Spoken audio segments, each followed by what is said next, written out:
Assalamualaikum warahmatullahi wabarakatuh. Hari ini materi yang akan kita bahas adalah usaha kesehatan sekolah, gigi, mata, dan jiwa.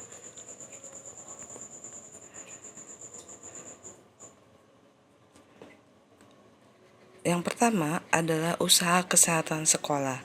Pengertian dari usaha kesehatan sekolah adalah usaha kesehatan masyarakat yang ditunjukkan kepada masyarakat sekolah, yaitu anak didik, guru, dan karyawan sekolah lainnya. Dasar pemikiran dari usaha kesehatan sekolah adalah A. Golongan masyarakat usia sekolah 6-18 tahun merupakan bagian yang besar dari penduduk Indonesia dan diperkirakan separuhnya adalah anak sekolah. Masyarakat sekolah merupakan masyarakat yang paling peka terhadap pengaruh modernisasi. Kemudian yang ketiga adalah anak-anak dalam tahap pertumbuhan perkembangan sehingga mudah dibina dan dibimbing. Yang keempat, pendidikan kesehatan melalui masyarakat sekolah ternyata paling efektif karena masyarakat sekolah presentasi tinggi, terorganisir, peka terhadap pendidikan, dan dapat menyebarkan modernisasi. Yang kelima adalah masyarakat sehat yang akan datang merupakan wujud dari kebiasaan sehat dan keadaan sehat yang dimiliki oleh anak-anak masa kini. Yang keenam adalah pembinaan kesehatan anak-anak sekolah, baik jasmani, rohani, dan sosial, merupakan suatu investasi bidang manpower negara kita. Tujuan dari UKS itu tersendiri ada dua, yaitu ada tujuan umum dan tujuan khusus. Tujuan umumnya adalah mempertinggi nilai kesehatan, mencegah dan mengobati penyakit, serta rehabilitasi anak sekolah dan lingkungannya, sehingga didapat anak-anak yang sehat jasmani, rohani, dan sosialnya.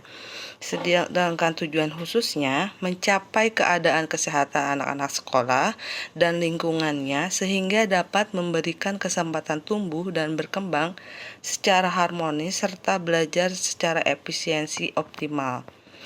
Ini kegiatan apa aja dalam UKS ya. Jadi kegiatan-kegiatan UKS itu ada 3. Yang pertama adalah lingkungan kehidupan sekolah yang sehat atau health school living. Yang kedua adalah pendidikan kesehatan atau health education. Yang terakhir adalah usaha pemeliharaan kesehatan sekolah atau health service in school. Yang kedua tadi adalah usaha kesehatan sekolah, yang kedua adalah usaha kesehatan gigi di sekolah ya. Jadi kesehatan UKGS atau usaha kesehatan gigi sekolah disingkat dengan UKGS, ada kegiatannya adalah apa saja? Yang pertama adalah pendidikan kesehatan dan kebersihan gigi, mulut dan gigi. 2. Pencabutan gigi sulung dan gigi tetap yang dapat dilakukan dengan anestesi lokal.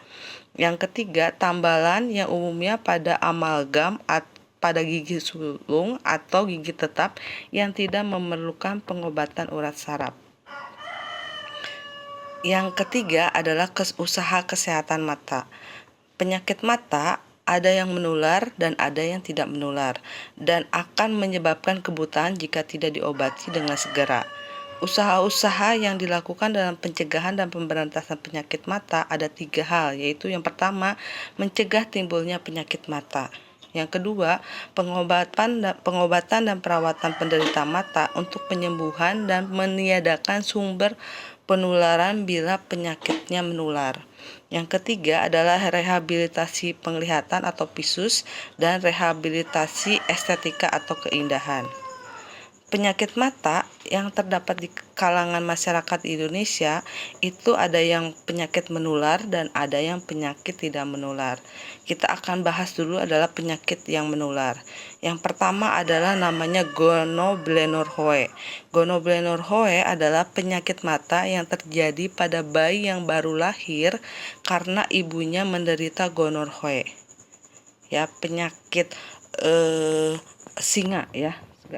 Singa ya, penyakit kelamin ya. Gejalanya adalah mata bayi bengkak, bernanah dan tidak dapat membuka mata. Dalam waktu 3 minggu bola mata akan pecah dan menyebabkan buta selama-lamanya. Bila pengobatan diberikan dalam 1 minggu pertama, masih ada kemungkinan untuk tertolong. Terus selain itu juga gonorrhea dapat juga terjadi pada orang dewasa yang menderita gonorrhea secara autoinfeksi. Jadi autoinfeksi itu infeksinya tidak langsung, bisa melalui tangan atau handuk. Ya, kemudian yang kedua adalah trakoma. Trakoma adalah penyakit mata yang disebabkan oleh virus. Dengan gejala mata terasa sangat gatal, seperti ada pasir pada matanya dan sering berair. Bulu mata itu dapat membalik ke dalam sehingga menggores bola mata yang berakibat luka, bernanah, dan kebutaan bila tidak segera diobati. Penularannya dapat melalui kontak langsung melalui sapu tangan, handuk, atau oleh lalat.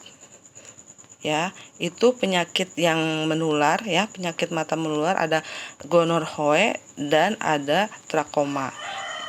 Sekarang kita bahas adalah penyakit mata yang tidak menular.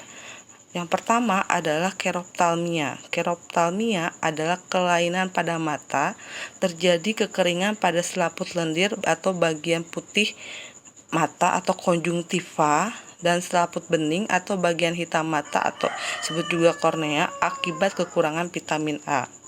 Ini ada tahapan terjadinya keroptalmia. Yang pertama adalah hemerolopia atau butuh senja, abun senja atau disebut juga rabun ayam. Di mana gejalanya adalah penglihatan menurun pada senja hari, pada sore hari, bahkan tidak dapat melihat di lingkungan yang kurang cahaya. Yang kedua adalah kerosis konjungtiva, yaitu gejalanya adalah selaput lendir tampak kering, keriput, berpigmen dengan permukaan terlihat kasar dan kusam. Yang ketiga ada kerosis konjungtiva atau bercak bitot. Gejalanya adalah sama dengan kerosis konjungtiva, tapi ditambah dengan bercak putih seperti busa atau keju. Ya, jadi bercak bitot itu seperti keju, terutama di daerah celah mata sisi luar. Dalam keadaan berat tampak mengering meliputi seluruh permukaan konjungtiva. Ya, konjungtivanya itu tampak menebal, berlipat-lipat dan berkerut. Ini bisa diobati dengan pemberian kapsul vitamin A dengan benar. Tahapan ini akan membaik dalam waktu 2-3 hari. Selain itu juga kelainan akan menghilang dalam waktu 2 minggu. Yang keempat adalah kerosis kornea.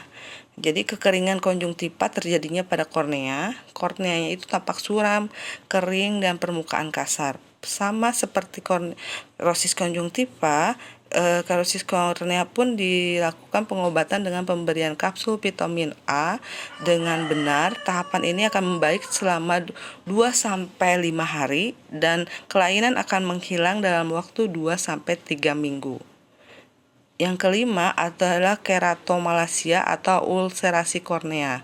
Ini dimana gejalanya itu korneanya melunak seperti bubur dan terjadi ulkus atau perlukaan kornea. Pada tahapan ini dapat terjadi perforasi atau pecahnya kornea.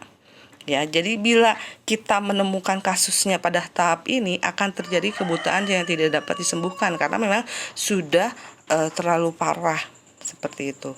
Yang terakhir baru ada namanya keroptalmia. Keroptalmia itu kornea matanya tampak menjadi putih atau bola matanya mengempis. Ya, sama seperti kerotomalacia ya. Jadi bila kita mendapatkan kasus pada keroptalmia itu akan terjadi kebutaan yang tidak dapat disembuhkan. Itu penyakit mata yang tidak menular atau juga keroptalmia ya.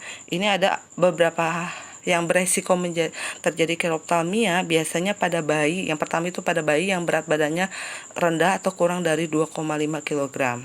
Kemudian 2, anak yang tidak mendapatkan dasi eksklusif. Yang ketiga adalah anak yang tidak mendapatkan makanan pengganti ASI yang baik, cukup mutu dan jumlahnya. Yang keempat, anak yang kekurangan gizi di bawah garis KMS. kelima, anak yang menderita infeksi kayak campak, diare, TBC, pneumonia, dan cacingan. Yang keenam adalah anak dari keluarga miskin. Ketujuh, anak yang tinggal di daerah pengungsian. Kedelapan, anak yang tinggal di daerah dengan sumber vitamin A yang kurang dan adanya pantangan terhadap sumber vitamin A. Yang kesembilan, anak yang tidak pernah mendapatkan kapsul vitamin A dan imunisasi ke puskesmas atau posyandu. Yang terakhir adalah anak yang kurang atau jarang makan makanan sumber vitamin A. Usaha untuk pencegahan dan pengobatan keroptalmia itu ada 4. Yang pertama adalah mencari anak yang jarang atau tidak pernah ke posyandu atau puskesmas dengan melakukan kunjungan rumah ke rumah, sweeping atau door to door untuk memberi kapsul vitamin A. Kemudian yang kedua, setiap bayi usia 6-11 bulan mendapatkan 1 kapsul vitamin A berwarna biru. Yang ketiga, untuk balita usia 1-5 tahun mendapatkan 1 kapsul vitamin A berwarna merah 2 kali setahun, dan ibu nifas, nanti ibu yang setelah melahirkan mendapatkan 1 kapsul vitamin A berwarna merah. Yang terakhir adalah penyuluhan tentang kapsul vitamin A dan bahan-bahan makanan sumber vitamin A. Itu tentang keroptalmia. Kemudian yang tadi kan yang kedua adalah glukoma. Glukoma adalah penyakit di mana tekanan bola mata menjadi tinggi, biasanya terdapat pada orang yang berusia 40 tahun ke atas, dapat menyebabkan kebutaan bila tidak segera diobati. Yang ketiga adalah katarak. Ya, penyakit di mana lensa mata menjadi kusam, tidak tembus cahaya sehingga visus atau penglihatan berkurang dan buta sama sekali. Ini hanya terjadi pada orang yang berusia lanjut. Sekarang kita ke usaha rehabilitasi visus. Ya, usaha rehabilitasi penglihatan atau visus ini ada 3. Yang pertama, menyediakan kacamata bagi penderita yang memerlukan. Kemudian transplantasi kornea pada penderita yang korneanya keruh. Yang ketiga adalah operasi pada mata katarak. Itu usaha rehabilitasi penglihatan. Yang terakhir adalah rehabilitasi estetika. Yang pertama adalah penggunaan mata palsu dan operasi mata juling. Itu tentang usaha kesehatan sekolah, usaha kesehatan gigi, dan usaha kesehatan mata. Cukup untuk materi hari ini. Wassalamualaikum warahmatullahi wabarakatuh.